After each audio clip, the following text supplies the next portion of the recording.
My name is Basma Abdelgafar. I'm an international consultant on policy, governance, Islam and Muslim affairs. I'm also vice president of the Maqasid Institute, which is a global think tank working to bridge the gap between Maqasid al-Sharia, or the higher objectives of Islamic law, and Islamic practice and theory.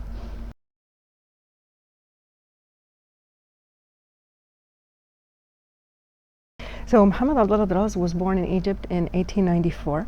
He completed his religious studies in Alexandria at an affiliate of Al-Azhar University. He also learned French, and his intention there was to help him convince other governments to pressure Great Britain into giving Egypt its independence. In 1928, he joined the faculty of Al-Azhar University, and in 1936 he was sent on a mission to France for 12 years. During that time, he wrote a double dissertation based on the moral theory and ethics of the Quran, for which he received wide academic acclaim and distinction. He then returned to Egypt and took up his position again at Al-Azhar, continued his role as a professor there until he peacefully passed away at a conference in Pakistan in 1958 at the age of 64.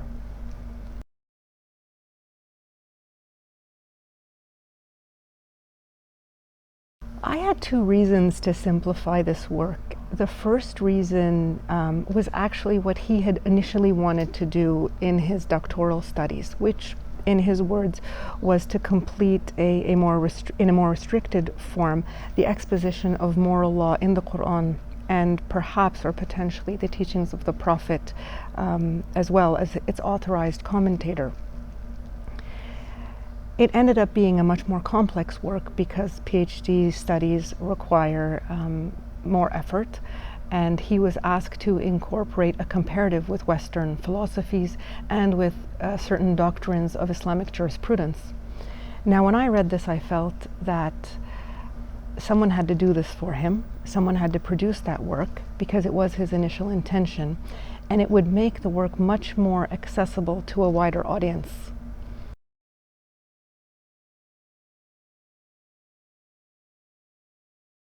This is actually a complex question because it stems back into Islam's very rich intellectual and cultural and scholastic heritage.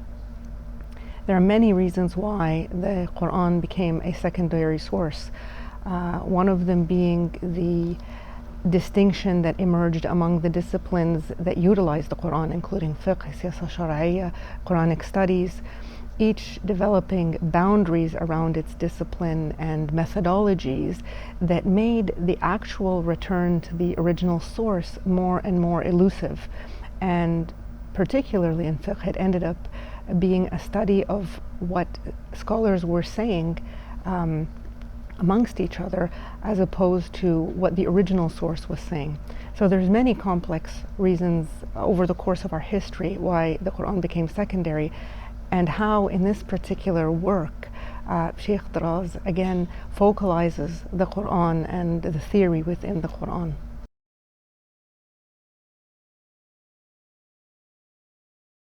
I think general readers will be surprised that they were not familiar with Sheikh Draz before this work, which certainly was my position before I read his original work.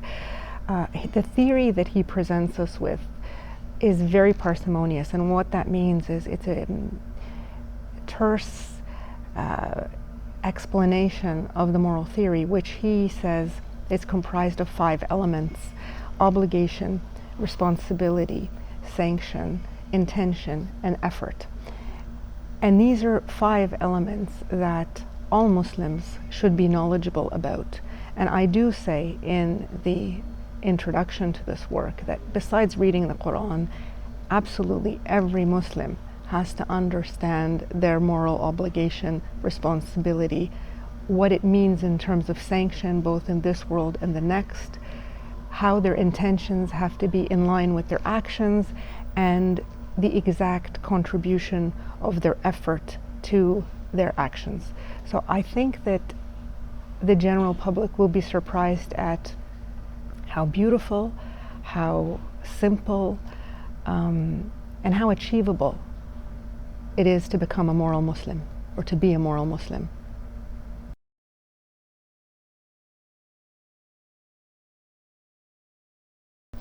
A moral Muslim is somebody who fully understands, or to a greater extent understands, their obligations given their role in society, in their families, in a corporation, in a nation, and what that obligation entails in terms of responsibility. Then to understand that when they undertake that responsibility, when they accept that responsibility, that it is accompanied with a sanction. And the sanction is basically, as Dra says, the reaction of the law to our attitude. From there, one has to understand something very interesting, in that before morality is religious, it is reasoned. So we are all capable of being moral. Everybody, Dra says, everybody has a light. The difference is that a believer has a double illumination. So we understand that through our intention, which he calls morality, what we aspire to, we then determine our lives and strategize our lives to move towards God and to move towards faith and to make those right choices. But then he concludes by explaining to us, not all of our action is counted. It is only that part of our effort that contributes, that's contributory. So our effort is in a way condensed in space, but it extends through time. So we are only one part of a much broader puzzle. But that small part, whatever we do, however we choose to behave, is then going to have repercussions to the Day of Judgment. And that's what we have to know. So even though we're not responsible for the full picture, that part we are responsible for is rather eternal. And that is to be a moral Muslim, is to understand those 5 elements.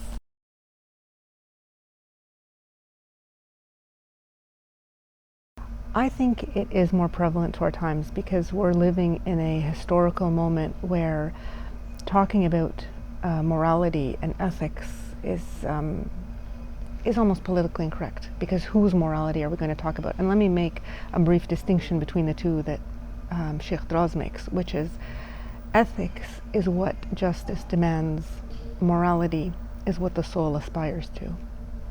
And so we always have this fallback in discussions, well, whose morality, whose ethics? And what he says is, well, we cannot let society decide that. We have to let the author of the law decide that. And the author of moral law is God. And he explains this to us, of course, by referencing the verse in the Quran that every human being is inspired. Every soul is inspired with what will reinforce and dignify it, and what will debase it, irrespective of religion. That is imprinted in every human soul, and that is the first illumination that he talks about. But that doesn't explain fully how we can navigate our lives, how we can address those questions that we can't see clearly, for instance, in the Quran at a specific moment. And so he says we need religion for that purpose, and that is the double illumination.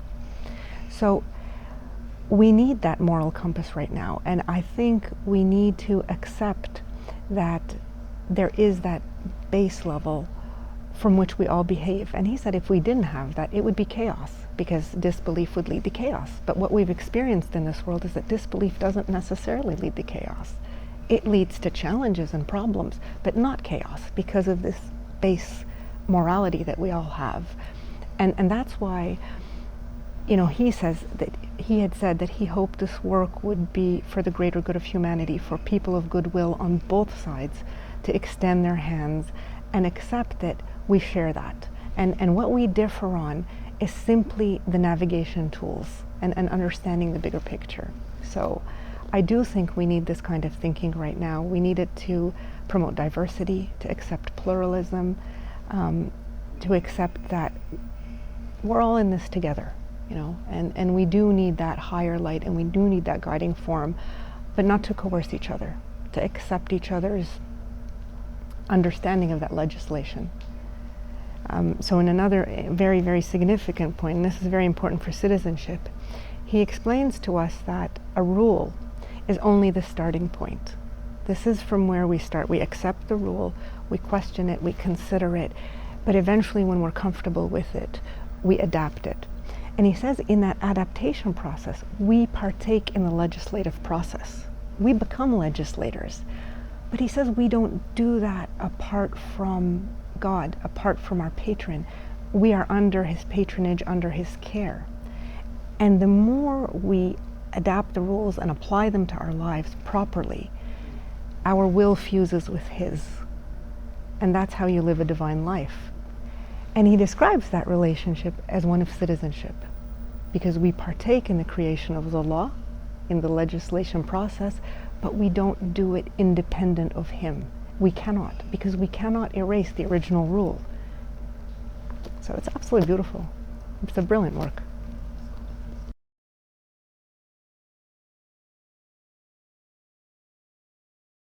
I think the interesting thing was when I dedicated myself to writing this book, I was actually writing another book.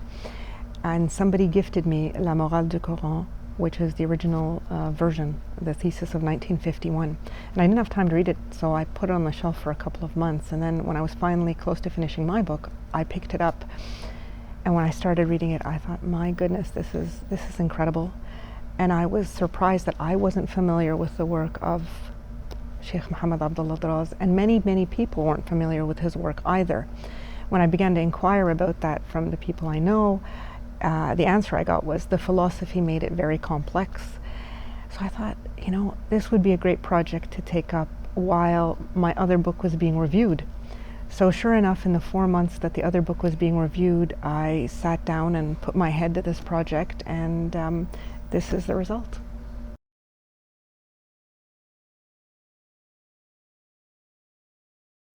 I'm currently working on a book called Divine Methodologies. And in that work, I am looking at the various ways that God, subhanahu wa ta'ala, teaches adults. Because the Quran really, you know, when it was revealed, it was to teach adults. So it includes certain techniques and methodologies that take that into account. So up until now, I've identified 11 techniques. Some of them include, for instance, the use of metaphors, the use of examples, observation, repetition, rhythm. And all of those techniques are actually part of psychology studies, neurological studies, learning studies. And so the work that I'm currently interested in is what those methodologies are, what those divine methodologies are, and